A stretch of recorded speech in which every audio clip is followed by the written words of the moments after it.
Assalamualaikum warahmatullahi wabarakatuh. Bagaimana kabar Bapak Ibu semua? Alhamdulillah ya, mudah-mudahan Bapak Ibu semua dalam keadaan sehat dan usahanya dilancarkan ya oleh Allah Subhanahu wa taala dan kemudian omsetnya semakin naik. Amin amin amin ya rabbal alamin. Nah, Bapak Ibu sudah baca buku ini belum nih? Literasi dan adaptasi digital untuk UMKM. Nah, kalau misalnya belum, mumpung masih ada diskon ya, silakan bisa di check out sekarang. Wah, ini kayak di toko-toko sebelah aja ya teman-teman.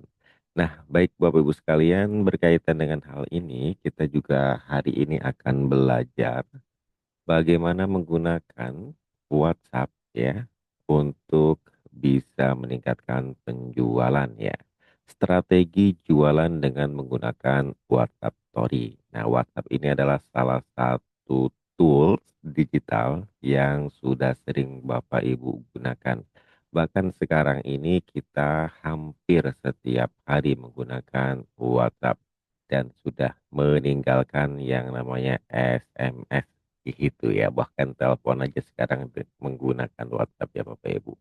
Nah, mari kita coba bahas 8 tips ya, bagaimana kita memanfaatkan WhatsApp ya untuk bisa meningkatkan penjualan ya. Nah, kira-kira begini Bapak Ibu ya. eh ini saya susun ya, bagaimana agar Bapak Ibu semuanya bisa memperbaiki cara berjualan lewat WhatsApp. Sebagaimana yang kita ketahui, sekarang banyak ya orang yang jualan lewat WhatsApp, ada gambar, ada produk apapun, tinggal asal di-post aja. Nah, itu bukannya nanti akan terjadi penjualan ya, tetapi mungkin nanti akan ada komentar ya dari teman-teman kita, wah ini jualan serba apa aja dijual gitu ya. Dan kemudian mungkin nanti juga akan ada komentar ini jualan statusnya kok rentetan begini gitu ya.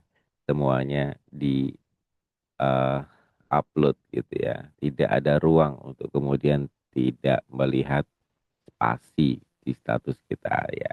Nah, ada 8 tips bagaimana kita mengoptimasi agar status WhatsApp kita bisa mengundang penasaran dan kemudian bisa menghadirkan interaksi. Minimal tanya-tanya ya, minimal ada yang bertanya, minimal ada yang kepo dan kemudian dari kepo itulah akhirnya ada yang order.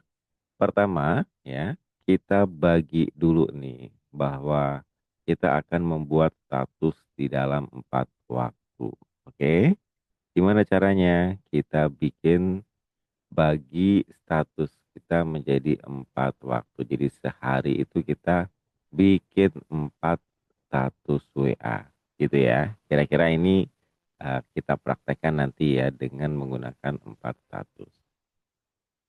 Biar ada jeda dan tidak terlalu sering ya.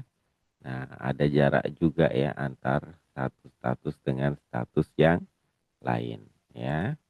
Nah, waktunya pagi hari itu jam 7 sampai jam 9. Siang hari jam 12 sampai jam 14. Sore hari jam 17 sampai jam 18 ya. Kemudian kalau malam jam 20 sampai jam 21.30 ya. Nah, ini status WA kita. Kan status WA kita itu kan akan tayang 24 jam.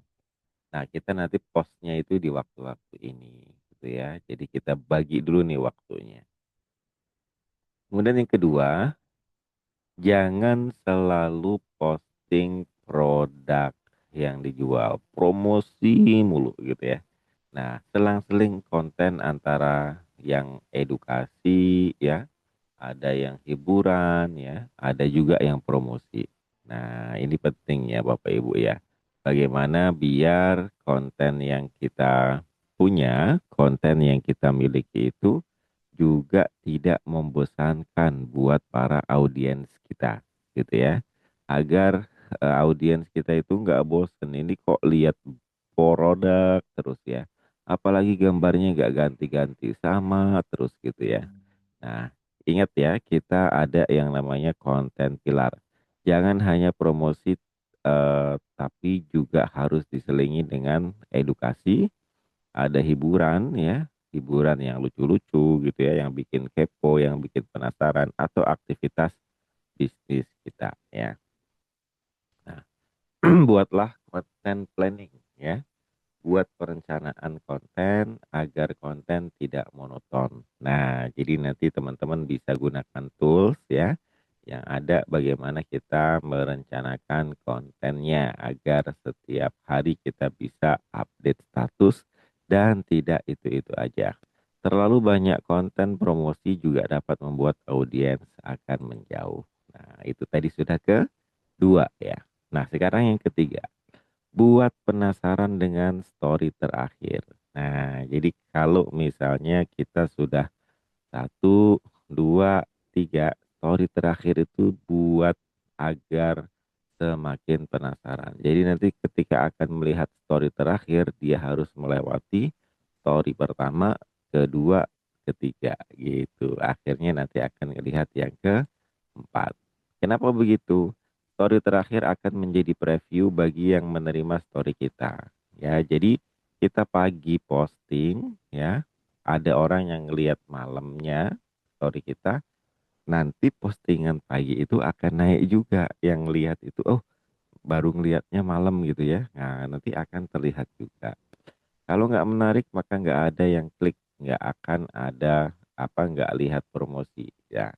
Nah, jadi konten yang lucu-lucu ya ini kan malam-malam nih kalau terakhir gitu ya. Jadi kita post kontennya di yang jam-jam malam ya, jam terakhir.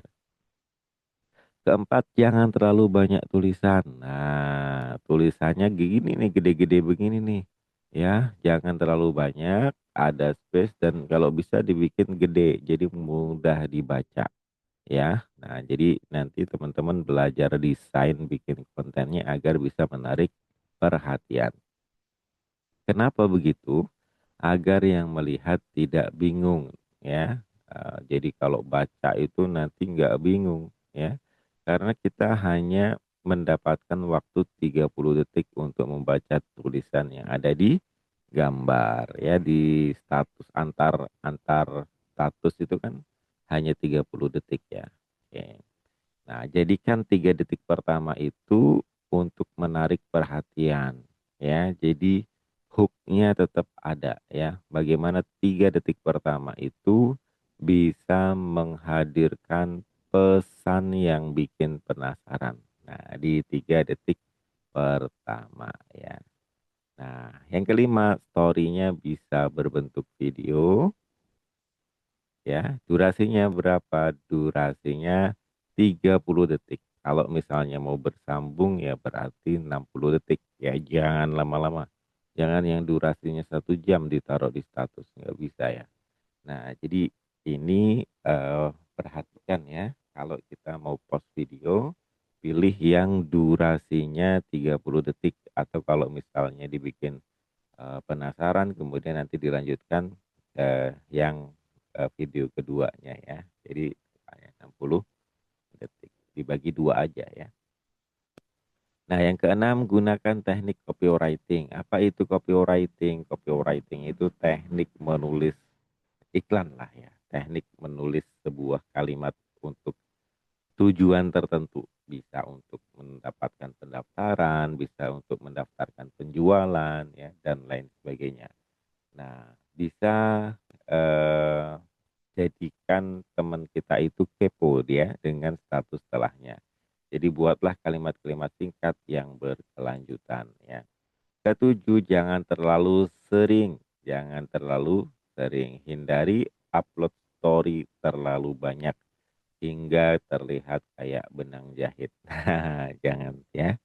Atau malah jadi titik-titik ya. Kedelapan, permudah audiens melihat story kita ya. Permudah ya.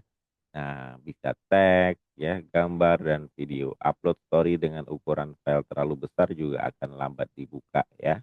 pertimbangkan ukuran file saat kamu upload story ya.